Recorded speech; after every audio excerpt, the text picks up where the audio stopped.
אנחנו רוצים להבדיל בין מהות ראש השנה לעומת יום הכיפורים.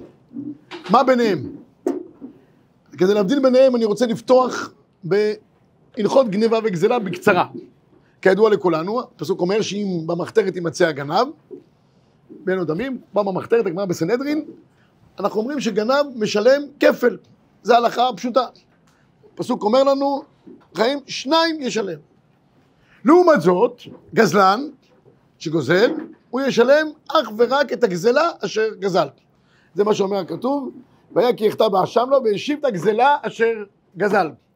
אז הגנב משלם כפל, והגזלן משלם את הגזלה אשר גזל. באה הגמרא מסכת בבא קמא, אצלנו בע"ט, ואומרת שבאו תלמידים לפני רבי יוחנן בן זכאי, ואמרו לו, מפני מה החמירה התורה בגנב יותר מבגזלן? כי בסבורה, לכאורה מי שיותר חמור פה זה הגזלן יותר מאשר גנב.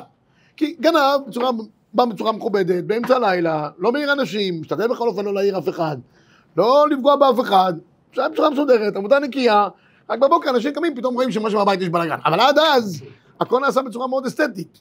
לעומת גזלן, שבא בעיצומו של יום, ברחובה של עיר, בלי להתבלבל בכלל, חוטף ולוקח. אז מפני מה החמירה התורה באדם הדין כמו גנב, והקלה באדם חצוף כמו גזלן? אמר להם רבי יוחנן בן זכאי, זה ישווה כבוד עבד לכבוד קונו, זה לא ישווה כבוד עבד לכבוד קונו. כביכול, עשה עין של מטה כאילו אינה רואה, ואוזן של מטה כאילו אינה שומעת. שנאמר, אוי המעמיקים מהשם, נסתיר את צער והמחשך מעשיהם. אומר רבי יוחנן בן זכאי, פשוט מאוד. אותו גנב עושה דבר נוראי. הוא לא מתחשבן מקודש הבריך, הוא לא אכפת לו מקודש הבריך, הוא אכפת לו רק מבני אדם. הוא מפחד מבני אדם, הוא בא במחתרת כי הוא מפחד מבני אדם, מקודש הבריך הוא לא מפחד, הראיה שהוא גונב. אבל הגזלן לעומת זאת, לא אכפת לו מאף אחד. ולפחות הוא משווה כבוד עבד לכבוד קונות. הוא לא עושה חילוק בין בני אדם לבין קודש הבריך. ואז הוא מביא פסוקים כדי להוכיח את החוצפה הגדולה של הגנב, שמחלק ומחשיב יותר את בני אדם מאשר את קודש הבריך. הגמרא אומרת בהמשך, שמשלו משל בשם רבי מאיר, ההבדל שאדם עושה בין בני אדם לבין קודש הבריך הוא, משלו משל משום רבן גמליאל, למה הדבר דומה? לשני בני אדם היו בעיר, עשו משתה. אחד זימן את בני העיר, לא זימן את בני המלך, אחד לא זימן, לא את בני העיר, לא את בני המלך. איזה מהן עונשו יותר מרובה? רופא אומר, זה שזימן את בני העיר ולא זימן את בני המלך. הגמרא חיפשה איזשהו משל להסביר את דברי רבי יוחנן בן זכאי, שהוא מבדיל בין קודש הבריך לבין בני אדם. לא מצא הגמרא שום משל אחר, רק מי שעושה משתה, ולא מזמין לא את זה ולא את זה, אז לא נורא, אבל עושה אפליה בין בני אדם למלך, זה נורא. אין משל אחר על דבר נוראי שאדם עושה. גניבה וגזלה, רבי ישראל, זה לא חגיגה, זה לא מסיבה. זה אנשים גנובים שעושים דברים הכי נוראים שיכולים להיות. כדי להמשיל את המשל לדבר הזה, מה אנחנו אומרים? משתה. יש איזה משתה, עושים איזה משתה בדרך כלל בגמרא זה חתונה, ובחתונה הזאת אנחנו רוצים להבדיל. תגידו לי, מה הקשר רבי ישראל בין המשתה? הייתי אומר, יש אחד חוצוף, מכה גם את בני המלך וגם את בני העיר. כל הכבוד. אחד מכה רק את בני המלך ולא מכה את בני העיר. זה נראה לי משל הרבה יותר טוב. משהו באלימות, בפשע, הייתי מחפש את זה משל ונמשל. אבל דווקא הדוגמה הזאת לא ברורה לחלוטין. עד כדי כך שהרמב"ם במורה נבוכים מביא טעם אחר לגמרי לחילוק שבין גנב לבין גזלן. אומר הרמב"ם, באוילום מצויים יותר גנבים מאשר גזלנים. למה? כי גנבים קשה מאוד למצוא אותם, הם באים בלילה בהיחבא. גזלנים, פחות גזלנים יש בעולם, בממוצע יש פחות גזלנים, יש הרבה יותר גנבים, וגם קל יותר למצוא אותם וכו'. אומר הרמב"ם, כדי למגר את תופעת הגנבים הנרחבת, באה התורה ואמרה, גנב ישלם כפל. נעמיס עליו יותר קנס. גזלנים ממילא אין כל כך מה למגר את התופעה, רק וישיב את הגזלה אשר גזל. מעניין שהרמב"ם מחפש כל מיני הסברים כאלה ואחרים, הוא מביא את הסבר הגמרא, הסבר הגמרא של רבי יוחנן הוא הסבר נפלא ביותר. אדם שמבדיל בין קודש הבריך לבין בני אדם, מחשיב את בני אדם יותר מקודש הבריך, הוא מפחד רק מהם, חוצוף מחוצף. למה הרמב"ם היה צריך להביא הסבר אחר לגמרי לעניין הזה? כדי להסביר את עומק העניין, נצטרך בדברי האריזל. האריזל אומר שיש 4 בחינות שכנסת ישראל נמצאת מול קודש הבריך. יש המצב לכאורה האידיאלי ביותר שנקרא פנים בפנים. בגדר פה אל פה אדבר בו במראה ולא בחידות. במצב הכי נוכח שיכול להיות. זה מה שכתוב, פנים בפנים דיבר השם עם ישראל. זה מדרגה מאוד גבוהה. יש מדרגה הכי נוראה, שנקראת אחור באחור. יש עלינו בני זוג שהם רבים ביניהם, לא מסוגלים להסתכל בפרצוף של אחד של השני. עומדים אחד עם השני עם הגב ומדברים בצורה הזאת. כל אחד מוסר מסר, ומהתקשורת ביניהם באוויר. זה אחור באחור. לא מסוגל להסתכל לו בפנים, כמו שאומרים. זה קטע של הסתרת פנים וכו'. יש עוד שני בחינות שנקראת פנים באחור, אחור בפנים. טוב, מצוין. אבל לכאורה מה דברי האריז"ל יוצא לנו, שפנים בפנים זה המצב הכי אידיאלי שיכול להיות. מצוין. עוד הקדמה אחת אני רוצה לתת, זה שאנחנו רואים היום למעשה שיש לנו הבדל בין ראש השנה לבין יום הכיפורים, אף פי שזה, כל אחד מהם זה לא כדין לכאורה. מה העניין של ראש השנה שעושים יומיים? הסיפור בגמרא מסכת ראש השנה, שהגיעו עדים, יכלו להגיע וכבר קידשו את החודש, ואמרו נעשה אז עוד יום אחד. היום רבותיי, כל הבלבול הזה לא יכול להיות, כי הכל מחזוריות קבועה, 19 שנה, אנחנו יודעים בדיוק מתי המולד, שום דבר לא יכול להתבלבל. השאירו חז"ל בארץ ישראל יום טוב שני של גלויות. 2 ימים של ראש השונה. למה אנחנו צריכים לסבול כמו חוץ לארץ? אנחנו פה בארץ ישראל. יום אחד נגמר העניין. אמרו לא, 2 יום טוב שני של גלויות. מן הדין היה שבחוץ לארץ יהיה יום כיפור פעמיים, כמו כל חג שיש בו פעמיים. מה קרה יום כיפור? אתה יושב בחוץ לארץ, תצום יומיים, מגיע לך לצום יומיים, כן, לחינמי. אבל לא, באו חז"ל ואמרו, לא משנה, בארץ ובחוץ לארץ, יום הכיפורים, יום אחד בלבד. למה? כי אמרו, ירדה חולשה לעולם וכו'. אבל התגלגל מן השמיים ברצון האלוקי, שלעולם ראש השנה הוא יומיים, ויום כיפור לעולם הוא יום אחד. למה החילוק בין ראש השנה לבין יום הכיפורים? כדי להבין את החילוק ביניהם, צריכים להסתכל קצת ולהתבונן, מהו ראש השנה הבא עלינו לטובה. ראש השנה הוא יום מאוד מבלבל. כי מצד אחד אנחנו יודעים שזה יום דין. יום הרי גורל. כל באי עולם עוברים לפניו כבני מרון. כל מה שיגזר בשנה הבאה עלינו לטובה, הכל ייגזר בראש השנה. איזו לחיים ואיזה הפוך. ובריות בו ייפקדו. כולם נפקדים, מי יעמוד לפניך בדין? יום כל כך נשגב בשנה, שאדם עומד בו בדין, ומצד שני ההתנהגות שלנו, התנהגות כאילו חגיגה אחת גדולה. כתוב בפסוק בנביא, בראש השנה, אכלו משמנים, שתו ממתקים, שילחו מנות איש לרעהו, כי נכון היום להשם אלוקינו, יום של שמחה. אדם שנמצא בדין, אדם עומד לדין על דוח של תחבורה, לא על פלילי, חס ושולם או לא יודע דברים אחרים. תחבורה, הוא באותו יום לא אוכל. ולפני השופט, הוא חושב מה יגיד, איך הוא יגיד, ותראה את עצמו. אדם עומד על דין על הדברים הכי קריטיים בשנה הבאה, אוכלים ושותים ושמחים, צריכים לעשות בחינה של יום טוב, ויש כאן חקירס, האם יש פה גדר גם ששמחת בחגיך, הפויסקים חולקים בעניין, זה יום דין. יתרה מכך, יום דין, מן הראוי שנתוודה באותו יום. אדם בא לדין, הדבר הראשון צריך לעשות, אתם שואלים אותו, גילנטי או לא, אשם או לא אשם? זו השאלה הראשונה ששואלים נאשם. לא מזכירים שום עבירה בראש השנה. עד כדי כך, לא רק שלא מתוודים, אפילו אגוז לא אוכלים בראש השונה, כי אגוז רומז בגימטריה לחטא, לא יודע, אם בא, בלי גם, אם זה, בסוף יוצא לך איכשהו, תמיד אני אומר, גימטריות לא צריכות להיות מדויקות. כמו שאומרים שעונג שבת יוצא בגימטריה צ'ונט, אם לא יוצא לך תוסיף עוד קצת צ'ונט. בסוף זה מסתדר, באופן כזה או אחר. בקיצור, אז אומרים, אל תזכיר אפילו חטא, שום דבר, מה זה שום דבר? אנחנו עומדים ביום דין, לא ראוי, מילה ראוי להזכיר. לעומת זאת, רבי ישי, יום הכיפורים הוא בחינה אחרת לגמרי. 5 פעמים אנחנו מתוודים ביום הכיפורים, יש את הבידוי הרגיל, יש וידוי של רבי ניסים גאון, כיוון לא נגמר הבידוי הזה, כל אפשי שעשית שלא לשם שמיים מוזכר בתוך הבידוי הזה, כל דבר מדקדקים איתך עד קוצו של יוד, כדי שאדם לא יימלט משום וידוי, ועוד מתוודים, ועוד פעם מתוודים, לפני סעודה מפסקת, אחרי סעודה מפסקת, לפני זה, אולי ביום כיפור, אז גם בנעילה, כל הזמן מתוודים. ובווידויים שוטחים את הכל על השולחן בצורה הכי ברורה שיכולה להיות. מה הבחינה של ראש השנה לעומת יום הכיפורים? ראש השנה, פסוק אומר במסכת ראש השנה בדף חלק, מה שם מדברת, גם ביומא, אמר רבי יהודה, סתירה.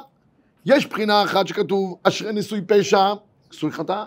צד שני כתוב, מכסה פשעיו, לא יצליח. הוא מודה ועוזב, ירוחם. שואלת הגמרא, תחליט. כן לכסות את העבירות שלנו, להתעלם מהם, או נשים אותם על השולחן. אשרי, מכסה פשעיו לא יצליח, אשרי מי שמודה ועוזב ירוחם. כן להחביא את העבירות או לא להחביא את העבירות. הגמרא אומרת לא קשיא. לגמרא יש שני תירוצים. הבן אדם למקום, הבן אדם לחברו, החטא מפורסם, החטא שלא מפורסם. אולי אפשר להסביר פה שני בחינות, מתי מכוסה, מתי נגלה. לכל אחד מאיתנו יש את הפנימיות שבה לפעמים יש מתרכזים עבירות כאלה ואחרות. דברים שאדם חושב שזה לא עבירה, או עבירות שהוא גונב בהם את דעת הבריות. רק צריך לבדוק שלא יראו, אבל למה הוא עושה אותם? לא רק שהוא חושב שזה לא עבירה, הוא חושב אפילו שזה מצווה. הגמרא אומרת ביום השם בסוגיות, אמר רב הונא כמו שאתה עשה רב שנה הבא, אוטרא לא. יש עבירות שאומרים אוטרא, לא רק שהוא אוטרא, עם הידיים, ודאי, חובה לעשות. כל מיני בלבולים פנימיים, שאנחנו מבלבלים את עצמנו, כי נוח לנו, ואנחנו רק צריכים שאנשים לא ידעו מזה, או שאנחנו בעצמנו לא רוצים לדעת, ואנחנו יודעים שאנחנו עושים את זה, ואנחנו גם מתעלמים מזה. יש איזה שקר פנימי שאדם חי בתוכו, באופן שהוא מעלים את העבירות מעצמו, והוא מכסה אותם בכל מיני כיסויים, של אתר, של חוסר ברירה, שהוא אנוס, שהוא לא יכול אחרת, כל מיני תירוצים. וזה גדר העבירות המכוסות. אומר הקוצקר, אדם שגונב זה חמור מאוד. אבל הדבר החמור ביותר שיכול להיות, זה מי שגונב דעת עצמו.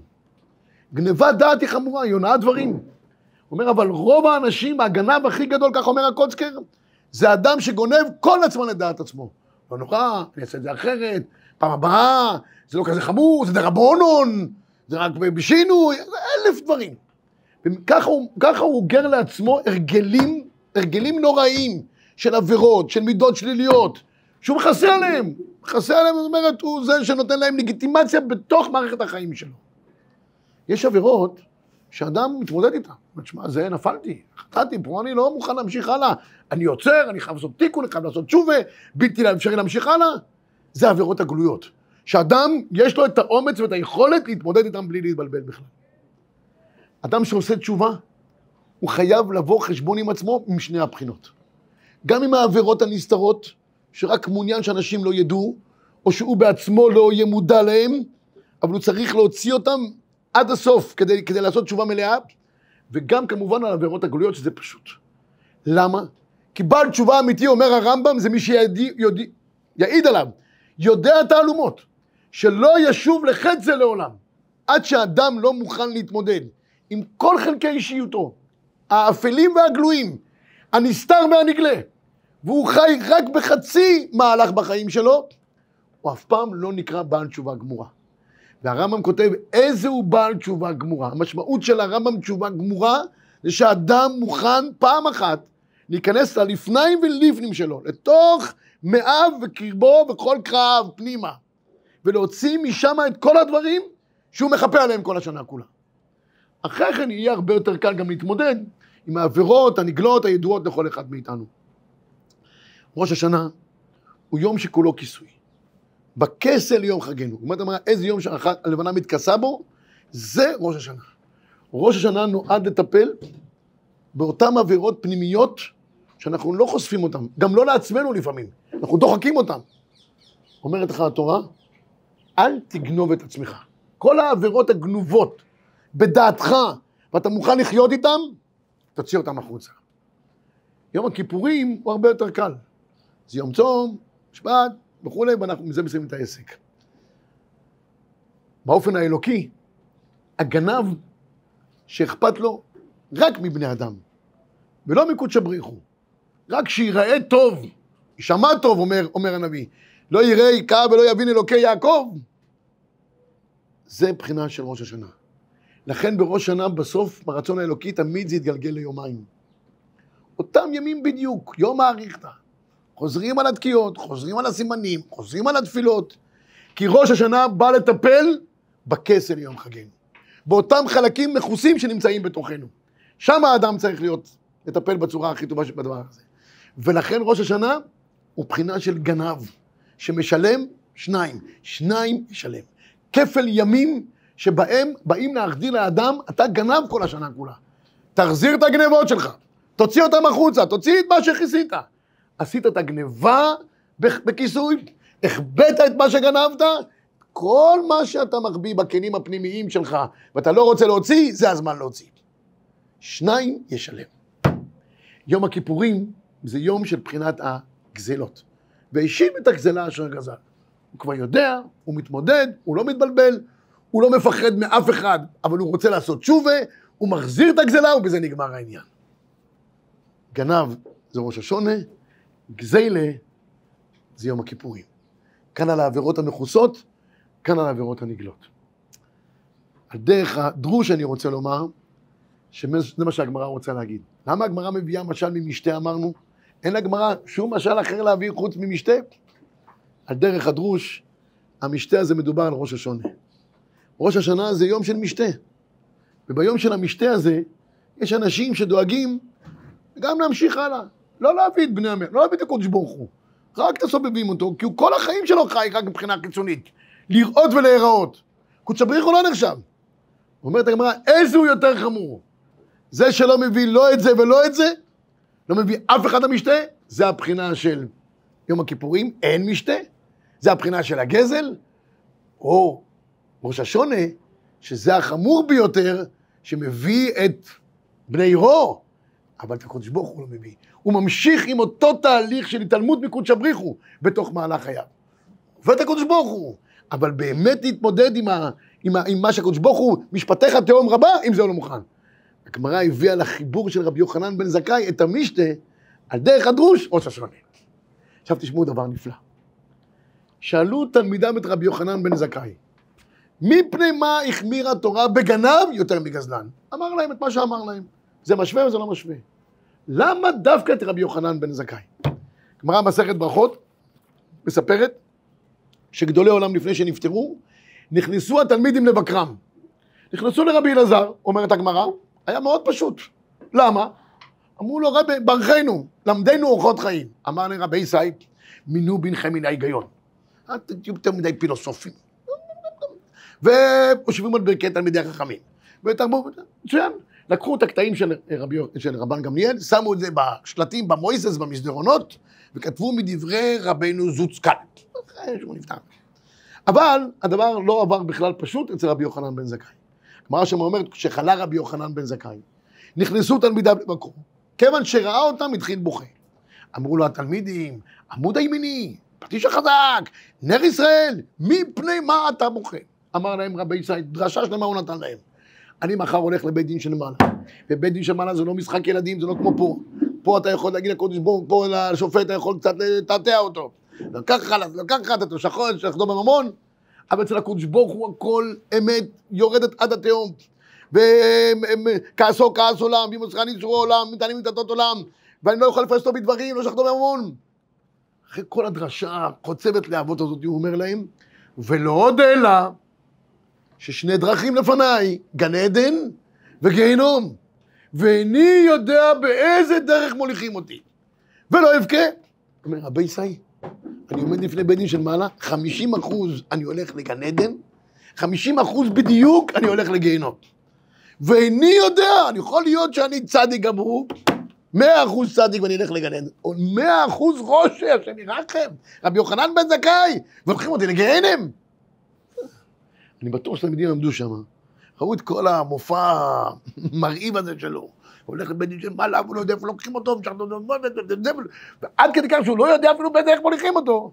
קרצו אחד לשני, אולי השם ירחם, הגיל, המצב, הוא רגע אחד לפני, בכל אופן, יש השפעות קוגניטיביות, לא חד ושלב, זה. אמרו לו, אוקיי, רבנו, בסדר, שמענו את כל הדרושה, רבנו ברכנו, עמך ברוכה, תן לנו איזה, לאורו נלך.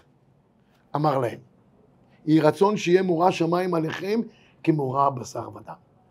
אל תהיו גנבים. אני מבקש מכם לא להיות גנבים. תשוו את הקודש ברוך הוא לבני אדם. שיהיה מורא שמיים עליכם כמורא בני אדם. מי לוקח בחשבון את הבני אדם ולא את הקודש ברוך הוא? גנב. אל תהיו גנבים. לא התכוון, אל תגנבו בנק פועלים או דיסקונט. אל תגנבו את דעת עצמכם. אל תעשו הצגות. אם לפני כן הם חשבו שחס ושלום רבי יוחנן בן זכאי לא, עכשיו זה כבר היה להם מכה בפטיש. אמרו לו, רבנו, עד כאן, באמת, אנחנו התלמידים שלך. דרך שאנחנו נראים כולנו צדיקים גמורים, מתנוענים בתפילות כמו לולבים של אשכנזים לא קשורים. ואנחנו מקפידים לאכול כל בקבוק עם 5 הכשרים, משהו פלפלואים, הייתי באיזה סיום עכשיו, ראית בקבוק מים, גוואלד, נקי מחשש תבל מעשרות שביעית אפילו, אין במים. גוואלד. אז אמרו לה, אנחנו שותים רק בקבוקים כאלה שאין בהם תבל ומעשרות במים. ובסוף אתה אומר לנו, אם מורשת, תהיו דתיים באמת, ואל תעשו הצגות, תראו טוב בחוץ ותהיו אמיתיים. אמר להם, רבי ישראל, תקשיבו טוב. אם אתם חושבים שאני קצת משהו לא, אני לגמרי 100% אומר להם יוחנן. אמר להם, ולוואי, תדעו, כשאדם עובר עבירה, דבר אחד הוא אומר, שלא יראני אדם. אדם עובר עבירה, הוא גנב. מהקודש ברוך הוא לא אכפת לו. את מי הוא לוקח בחשבון רק? את בני אדם. עכשיו אני שאלתי פה שאלה. אחרי שהוא אומר להם שאנחנו גנובים, הוא הגיע לכאלה מושכלות רבי יוחנן בן זכאי, והוא זה שיכל להסביר לתלמידים, ולכן הם באו אליו ושאלו אותו, מה בין גנב לגזען, כי הוא יודע 100% את החילוקים שיש ביניהם. יש לי רק שאלה אחת בפשט של הגמרא.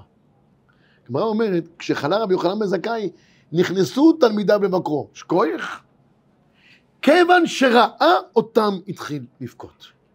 תגידו לי, למה הוא לא בכה קודם? הרי אם הוא לא יודע באיזה דרך מוליכים אותו, אז שיבכה. אדם עוד רגע מרגיש שחד שלום הוא נפרד מהעולם, והוא עומד לפני בית דין של מעלה, כבר לא יכול לתקן אפילו, אז שיבכה. הגמרא מדקת ואומרת, כיוון שראה אותם התחיל בוכה. נראה לי שעד לאותו רגע הוא לא בכה. אתם יודעים למה?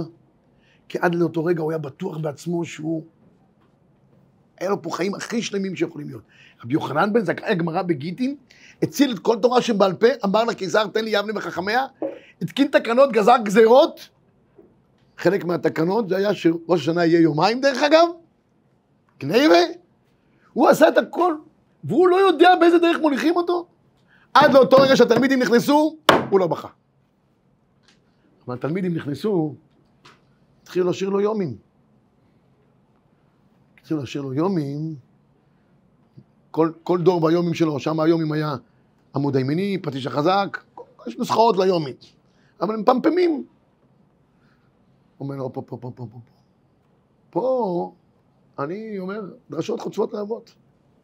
ואם שם בבית דין של מעלה, יראו שחלק מהחשבון שלי היה, אני, רבי יוחנן בן זכאי, כל מה שעשיתי, כדי לראות ולהיראות, כדי להראות שאני, אבי האומה, ושם אין שום דבר שנסתר מעיני קודש בריחו עד התהום, ואולי אני גם גנבתי את דעת עצמי, שחשבתי שאני עושה דברים גדולים, אבל בפנים זה היה עם כל מיני אינטרסים כאלה ואחרים.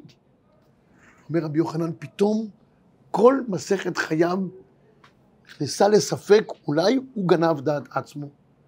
אולי הוא היה בטוח שהכי טוב, אבל האינטרסים הפנימיים היו אחרים, ואם זה יתגלה במעבדה הכי מדויקת בעולם, שנקרא בית דין של מעלה, כי משפטיך תהום רבה, התברר יגאל ימין תמפרע, שהכל היה עם אינטרסים כאלה ואחרים, כיוון שראה אותם התחיל לבכות.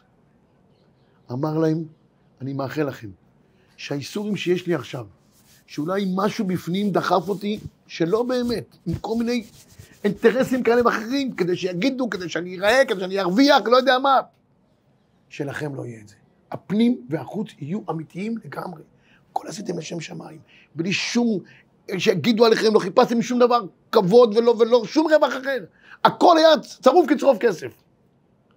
כיוון שראה אותם, התחיל לבכות. רבי יוחנן בן זכאי יכל להגיד להם מה ההבדל בין גנב לבין גזלן. הוא אומר, אני יודע מי זה שעובד לשם שמיים, ואם הוא עושה לא אכפת לו משום דבר, אז אולי יותר אמיתי, אבל השחקנים האלה, שבפנים משאירים כל מיני שרצים בבורות שלהם, הפנימיים, ובסוף הם נראים מאוד טוב בחוץ, על זה אני בוכה. כי זה הבית דין של מעלה באמת. אם זה כך, אז נסביר רק משפט אחד במדרש. מדרש אומר, אוי לנו מיום הדין, אוי לנו מיום התוכחה. ומה יוסף קטנם של אחים? לא יכלו אחיו, לא כי נבהלו מפניו. מה נענה אנחנו ביום דין? מה קרה לאחי יוסף? יוסף אמר להם שתי מינים, אני יוסף. שאל אותם, העוד אבי חי, ולא יכלו אחיו כי נבהלו מפניו. שואל הבית הלוי, למה הם מתעלפים? אירוע רב נפגעים היה שם, ערן. למה? 11 אחים מתעלפים, 11 אמבולנסים של מצרים, חתיכת סיפור. הוא אומר, צריך להגיד לו, אתה יוסף, 22 שנה מחפשים אותך, פיל לפלוי מצאנו אותך, עושים עליו פזצת. במקום לקפוץ עליו, כולם נופלים אחורה, בלגן שלהם. ממה הם נבהלו? אומר הבית הלוי, אומר להם יוסף, אני יוסף. העוד אבי חי זה לא הייתה שאלה של אינפורמציה, אבא חי? הרי לפני שנייה אמר לו יהודה, ואיך אעלה אל אבי, והנער איננו איתי ונפשו, קשורה בנפשו. ברור שאבא חי. אז מה זה עוד אבי חי? אומר להם יוסף, יש לי רק שאלה אחת, שואל אתכם. אתם כל היום מנגנים מפה על המיתרים הדקים שלי ואומרים לי, אנחנו כולנו בני אב אחד, אנחנו משפחה מאוד מלוכדת. יש לנו אב זקן בארץ ישראל, חולה גיאטריה, כל מיני מחלות, ואנחנו מאוד מרחמים עליו, ופסגת הרחמנות על האבא, ואיך אעלה אל אבי, והנער איננו איתי, ונפשו קשורה בנפשו. אומר להם, יוסף, תגידו לי, וכשמכרתם אותי והחתמתם את הכתונת בדם, ועליתם לאבא, והנער לא היה איתכם, ואתם יודעים שנפשו קשורה בנפשו, בלי בעיות עליתם. ואמרתם לו, הכתונת בן בנך היה לא. איפה שם היה האבא, המסכן שלכם? אומר להם, יוסף, אתם מנגנים ניגון כפול. כשנוח לכם, אבא, מתמחים לאבא. כשנוח לכם, אתם מתאכזרים אל אבא בלי להתבלבל. את מי אתם גונבים? את דעת עצמכם? אומר הבית הלוי, זה אוי לנו מיום הדין, אוי לנו מיום התוכחה.